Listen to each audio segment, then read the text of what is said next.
नमस्कार। आज हम पॉलिटिकल साइंस का 5वां पाठ करने जा रहे हैं। 5वां पाठ है कांग्रेस प्रणाली, चुनौतियां और पुनर्स्थापना। अब ये आप पाठ को समझ गए होंगे। भाई कांग्रेस प्रणाली, भाई लगातार कांग्रेस का रहना और फिर दोबारा से लगातार रहना और फिर जो है समाप्त हो जाना और फिर दोबारा से इसकी स्थापना हो जाना। तो इसके बारे में आप पढ़ने जा रहे हैं। कांग्रेस प्रणाली, चुनौतियां और पुनर्स्थापना। उत्तराधिकारी का राजनीतिक संकट। पहले प्रधानमंत्री जवाहरलाल नेहरू जी की मई 1964 में मृत्यु हो गई थी।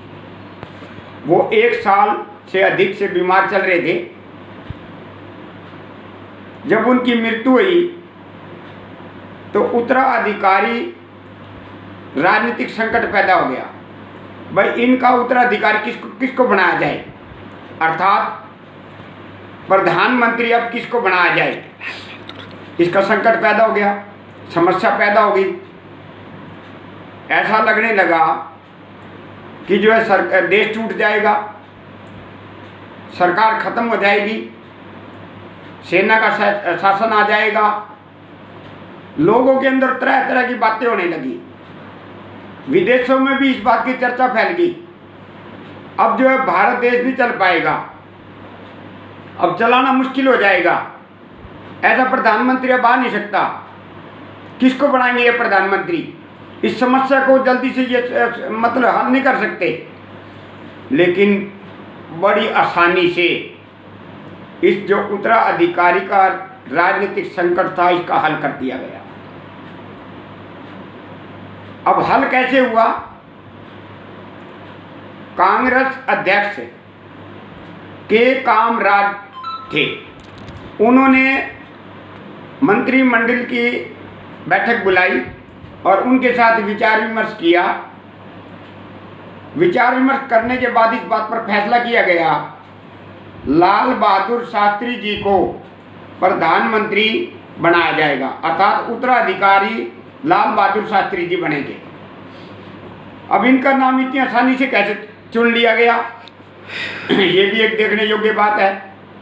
भाई इनका इसलिए चुन लिया गया, इनका जो स्वभाव था, सादगी स्वभाव, बहुत अच्छा, गुणों से भरपूर थे, ये ज्ञान से भरपूर थे और विनम्र स्वभाव के थे। कभी उनके अंदर अहंकार की भावना नहीं थी। और ये केंद्रीय मंत्री रहे, रेलवे मंत्री रहे और नेहरू जी के करीबी भी थे। और कभी भी मंत्रियों में, सांसदों में किसी प्रकार का इनके साथ वाद विवाद किसी का नहीं हुआ।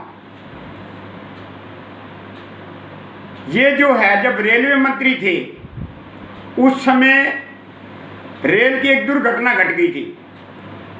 उसमें काफी जो कुछ लोग जो मारे गए थे, लेकिन नैतिक जिम्मेवारी लेते हुए इन्होंने अपने पद से त्याग पत्र दे दिया था।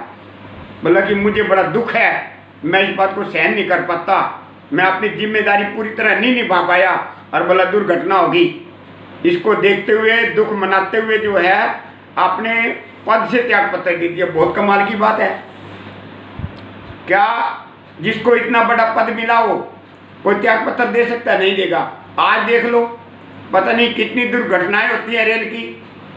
कभी हमने ये सुना भाई जो है ना, किसी रेल मंत्री ने जो है मतलब त्याग पत्र दे दिया और नैतिक जिम्मेदारी लेते हुए। उन्होंने, उनके अंदर ऐसी सादगी भरी हुई थी, ऐसे लोगों के प्रति सहानुभूति थी। इन्हीं सारी चीजों को देखते हुए उनको उत्तराधिकारी बना दिया गया। अब हम ये देखते हैं, जब वो उत्तराधिकारी बने उस समय देश में कोई समस्या थी? समस्या थी, बड़ी समस्याएं थी। और वो आप देखें किस प्रकार की समस्या थी। प्रश्न कई बार ऐसा आ जाता है, 1960 का दशक चुनौतियों भरा दशक था। आप इसके बारे में क्या जानते हैं? अब आप ये कह दूं मैं आपको 1960 का दशक, पहले तो ये समझ लीजिए 1960 का दशक का मतलब क्या है। दशक होता है 10 साल। इसका मतलब कहने का ये है कि 1960 से लेकर 1970 के बीच में क्या समस्याएं आई, क्योंकि ये तो आपको पता लग गया कि जो है प्रधानमंत्री जो लाल बहादुर शास्त्री जी बने थे वो 64 में बने थे। अब इसमें देखिए क्या समस्या आई। उस समय जब ये बने लाल बहादुर शास्त्री जी प्रधानमंत्री, गैर बराबरी, क्षेत्रीय विभाजन की समस्या, सांप्रदायिकता की समस्या, क्षेत्रीय अखंडताओं की समस्या, इस प्रकार की समस्याएं थी। लेकिन इन समस्याओं का अभी तक सुलझाया नहीं हुआ था, समस्या का हल नहीं हुआ था, लेकिन इन्हें करना था भी। उसी समय मानसून का असफल होना, अर्थात जो है मानसून नहीं आई थी, सूखा पड़ गया था, खाद्यान्न की समस्या थी, ये भी समस्या थी उस समय। तो आप ये देखेंगे और क्या समस्या आई। अब ये देखेंगे उस समय जो है वो उस दशक के बीच में जो 2 प्रधानमंत्री की मृत्यु भी हो गई थी। अब वो कौन से थे? जो पहले प्रधानमंत्री जवाहरलाल नेहरू जी और दूसरे लाल बहादुर शास्त्री जी। ये जो है ये 1960 का जो दशक था, ये बड़ी समस्या जो है चुनौतियों से भरा हुआ था। अब आप ये देख लेते हैं कि जब लाल बहादुर शास्त्री जी प्रधानमंत्री बने, उनके सामने 2 महत्वपूर्ण समस्याएं थी।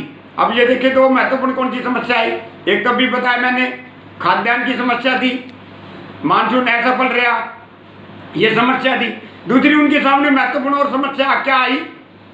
पाकिस्तान ने 1965 में भारत पर आक्रमण कर दिया। लेकिन लाल बहादुर शास्त्री जी जो हमारे प्रधानमंत्री जी थे, बड़े तेज थे, बहुत समझदार थे।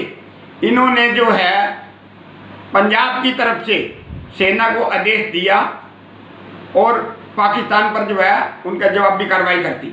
अब उनको हराते हुए लाहौर तक ले गए। लेकिन वो यदि शास्त्री जी चाहते तो आज लाहौर जो है भारत का भी हो सकता था, लेकिन नहीं, उनके अंदर एक सादगी थी, वो इस प्रकार का कोई कार्य नहीं करना चाहते थे। फिर जो है 1966 में ताशकंद समझौता हुआ। हमारी तरफ से जो है लाल बहादुर शास्त्री जी प्रधानमंत्री और उधर से जो है अयूब खान। वहाँ पर जब समझौता हुआ, ताशकंद समझौता को कहते हैं, ताशकंद में ही हुआ था इसलिए ताशकंद समझौता कहते हैं। तो वो जब समझौता हुआ उस समय उस समझौते में एक बड़ी दुख भरी जो है समाचार भी मिला। क्या? हमारे लाल बहादुर शास्त्री जी जो प्रधानमंत्री थे उनकी मृत्यु हो गई थी। अब कैसे मृत्यु हुई, कैसे मारे गए, अभी तक जो है उनका उस समय पता नहीं लगा और अभी तक भी नहीं लग पाया भाई वो मारे कैसे गए थे। अब हमने ये देख लिया, यहाँ तक तो जो समस्या होगी, अब उनकी मृत्यु होगी। अब इसमें जीते एक और बात बता दूं आपको कि मान लें कि अब जो है जैसे नेहरू जी की मृत्यु हुई थी और लाल बहादुर शास्त्री जो है 8-10 दिन के बाद जो प्रधानमंत्री पद पर आए थे उत्तराधिकारी के रूप में। इसका मतलब ये नहीं है कि भाई वो 8-10 दिन जो प्रधानमंत्री का पद था वो खाली नहीं रहा, खाली कभी नहीं रहता, कभी एक दिन भी। लेकिन उसके बीच में जो है कार्यवाहक प्रधानमंत्री बना दिए गए। कई बार जो आपका आ भी जाए, कार्यवाहक प्रधानमंत्री क्या होता है, तो जब नेहरू जी की मृत्यु हुई, जो टेम्परेरी जिसको कहते हैं, काम चलाऊ, उनको जो है गुलजारी लाल नंदा को प्रधानमंत्री बना दिया। भाई कब तक बना दिया? जब तक अगला प्रधानमंत्री नहीं बन जाता। तो इसलिए जो लाल बहादुर शास्त्री जी बने, फिर जो है वो मतलब उनका पूरा हो गया टाइम, उनको हटा दिया गया, कि वो तो कार्यवाहक थे, काम चलाऊ के लिए थे, टेम्परेरी जिसको कहते हैं। इसी तरह जब लाल बहादुर शास्त्री की मृत्यु हुई, जब भी जो है वो बने थे गुलजारी लाल नंदा, मान ले आपके कहीं लिखा हुआ आ जाए, ये किताब में तो नहीं है, टेक्स्ट बुक में नहीं है, लिखा हुआ नहीं है, लेकिन मान ले कहीं आपको कहीं और कहीं लिखा आ जाए, तो या वैसे आ जाए कार्यवाहक जो प्रधानमंत्री भाई कौन थे, भाई जो है जो नेहरू के बाद कौन बने थे पता होना चाहिए आपको, वो कार्यवाहक बने थे। वैसे आ जाए दूसरा प्रधानमंत्री फिर तो लाल बहादुर शास्त्री, कार्यवाहक पूछ ले तो गुलजारी लाल नंदा। तो जैसे लाल बहादुर शास्त्री के इसके बाद भी गुलजारी लाल नंदा प्रधानमंत्री बने थे, वही 8-10 दिन के लिए, जब तक जो अगला प्रधानमंत्री नहीं बना। अब जब उनकी मृत्यु होगी मृत्यु के बाद वही फिर समस्या आ गई भाई जो अब उत्तराधिकारी किसको बनाया जाए। अब उत्तराधिकारी के लिए 2 लोग तैयार हो गए। अब वो देखते हैं 2 कौन थे। एक तो जब मोरारजी देसाई जी, वो पहले भी प्रधानमंत्री बनना चाहते थे, क्योंकि उस समय जो है वो लाल बहादुर का पद बहुत ऊंचा था, इसलिए जो वो बोले नहीं उस समय। लेकिन अब वो बोले कि भाई मैं प्रधानमंत्री बनेगा। मोरारजी देसाई जी बोले, जो नेहरू जी की पुत्री थी इंदिरा गांधी, वो बोली मैं बनूंगी। अब इस बात में जो है वाद विवाद हो गया भाई किसको प्रधानमंत्री बनाया जाए। अब क्या हुआ, सिंडिकेट जो था, अब मैं आपको बता दूं सिंडिकेट होता क्या है, पता होना चाहिए सिंडिकेट को क्या होता है। जो मंत्री होते हैं केंद्रीय मंत्री, जो महत्वपूर्ण मंत्री थे, दिग्गज मंत्री जिसको कहते हैं, महत्वपूर्ण वरिष्ठ मंत्री, बड़े ऊंचे पद वाले और बड़े पुराने मंत्री, वो जो मंत्री होते हैं उन मंत्रियों का जो ग्रुप होता है ना उसे सिंडिकेट कहते थे। अब उनने ये सोचा कि जो ऐसे कर लिया जाए, यदि जो है इंदिरा गांधी को यदि हम प्रधानमंत्री के पद पर उत्तराधिकारी प्रधानमंत्री बना दें तो बोले हमें बहुत फायदा हो सकता है। बोला कैसे होगा भाई। बोला एक तो इंदिरा गांधी जी को प्रशासनिक और राजनीतिक ज्ञान बहुत ही कम है, हमारे ऊपर निर्भर रहेगी, हम जैसे कहेंगे वैसे कार्य करेगी। एक तो बात उनने ये सोची, और दूसरी बात उन्होंने सोची यदि मोरारजी देसाई जी को बना दिया, इनको तो ज्ञान है क्योंकि ये गुजरात के और इधर महाराष्ट्र के मुख्यमंत्री भी रह चुके थे, और ये थोड़े तेज भी थे, ये किसी के मानने वाले भी नहीं थे। तो इन चीज़ों को देखकर जो काम राज थे उन्होंने सोचा भाई इसको तो बनाने का फायदा को नहीं, ये तो हमारी बात मानने का ही नहीं, जो हमारे ये मतलब मोरारजी देसाई नहीं माने, इंदिरा गांधी को बना दो। अब उन्होंने इंदिरा गांधी का प्रस्ताव रख दिया। अब मोरारजी देसाई जी बोले मैं भी बनूंगा। अब कुछ लोग तो ऐसे भी थे जो मोरारजी देसाई जी को बनाना चाहते थे। अब क्या हुआ फिर, अब इनकी जब दोनों की टक्कर होगी इस बात के लिए तो बोले जो है ना वोटिंग करा दी जाए। अब सारे सांसदों की जो है वोटिंग कराई गई, गुप्त मतदान कराया गया, वोट डलवाए गए। अब वो जो वोट डलवाए गए उसमें इंदिरा गांधी 2/3 बहुमत से जीत गई। अब वो जीतने का कारण तो जो है एक तो सिंडिकेट था ही, दूसरा जो है नेहरू जी की पुत्री थी, लोगों की सहानुभूति थी तो जो है इसको वोट मिल गए। इस तरह जो है वो प्रधानमंत्री मतलब लाल बहादुर शास्त्री जी के बाद वो प्रधानमंत्री बन गई 1966 में। अब जो प्रधानमंत्री बन गई, अब वो प्रधानमंत्री बनेगी तो समस्या तो वही थी, समस्या तो वो थी। अब आपका देखिए भाई जो प्रधानमंत्री जब बनी वो जो अपना 1960 का दशक की समस्या चल रही थी, अब उसमें समस्या कौन सी आई, और वजह से 2 प्रधानमंत्री की मृत्यु भी होगी, और मानसून ऐसा फल आपको अभी बताया ही है, सूखा पड़ गया था। और उस समय क्या था, लोग जो दंगे भी बहुत कर रहे थे, लोग हड़तालें बहुत कर रहे थे, गरीबी बहुत थी। अब गरीबी आप कहते क्यों थी, क्योंकि 2 युद्ध हो चुके थे, आर्थिक स्थिति जो है भारत की बहुत कमजोर हो चुकी थी, लोगों के रोजगार छूट चुके थे, लोग मतलब बेरोजगार हो चुके थे, इसलिए जो है लोग हड़ताल बहुत कर रहे थे। अब ऐसी स्थिति को संभालना बहुत मुश्किल हो रहा था। अब इंदिरा गांधी ने सोचा भाई जो है ना अब अगले साल चुनाव भी हैं और ये समस्याएं हैं, लेकिन जो है 1967 में जो है जब 1967 आया तो उस 67 में चुनाव भी हुए। अब जो 1967 के जो चुनाव हुए उसमें फिर क्या हुआ, जो है मतलब अपने जो मतलब इंदिरा गांधी ने किया था। अब जो इंदिरा गांधी ने नेतृत्व जब किया तो केंद्र में अर्थात लोकसभा में आपने बड़ी मुश्किल से जो है अपनी कांग्रेस को स्थापित कर सकी, अपनी बहुमत ले आ सकी बड़ी मुश्किल से।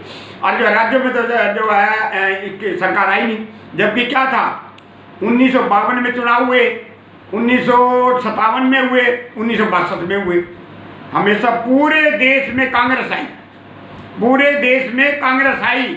लेकिन 1967 में जो चुनाव हुए उसमें कांग्रेस नहीं आई, मतलब लोकसभा में तो आ गई केंद्र में, लेकिन 9 राज्यों में कांग्रेस हार गई। अब आप देख ले भाई 9 राज्यों में कांग्रेस हारी तो क्या सभी में हारी भाई? 7 ऐसे राज्य थे जिसमें बिल्कुल हार गई। उसकी सीटें आई नहीं। और 2 ऐसे राज्य थे जिसमें जो है कांग्रेस तो आई ना, कांग्रेस तो आई लेकिन दल बदल के कारण वहाँ कांग्रेस नहीं बन पाई। अब 9 राज्यों में जो है कांग्रेस नहीं बन पाई, बड़ी समस्या होगी। अब जो है मतलब इसमें आपस में कांग्रेस के अंदर से ही जो है फूट पैदा होगी। बोले ये तो जो बहुत गलत हुआ। अब जो है इसमें जब 67 में चुनाव हुए, इसमें और भी समस्या आपको बता दूं क्या समस्या आई। जो महत्वपूर्ण वरिष्ठ मंत्री थे ना वो भी हार गए। अब कांग्रेस अध्यक्ष जो है के कामराज थे वो भी हार गए थे। अब एक अतुल घोष थे वो भी हार गए थे, और एक जो है ना वो भी जो हार गए थे। इस तरह जो है जो महत्वपूर्ण मंत्री थे ना वो भी जो है अपना इसमें चुनाव में 1967 में चौथा जो आम चुनाव था उसमें हार गए थे। इस प्रकार की जो है समस्याएं जो आई। अब ये समस्या आते मतलब जो आपने ये 7 राज्यों में ना 9 राज्यों में हुई थी, और 7 राज्यों में इनका जो है बिल्कुल बहुमत नहीं आया, मतलब बहुत ही मतलब नाम मात्र की सीटें आई। और 2 में आई लेकिन जो है वो भी जो है उसमें भी दल बदल के कारण जो है वहाँ भी सरकार नहीं बन पाई। अब आप मैं अगले पार्ट में आपको बताऊंगा कि जो है मान ले जो ये 9 राज्यों में बनी तो वो क्या मतलब जो विपक्ष पार्टी वाले थे उनकी बनी, उनकी सरकार बनी, या जो है मान ले कांग्रेस की बनी या किसकी बनी, इसके बारे में जो है अगले पार्ट में मैं आपको डिटेल में बताऊंगा।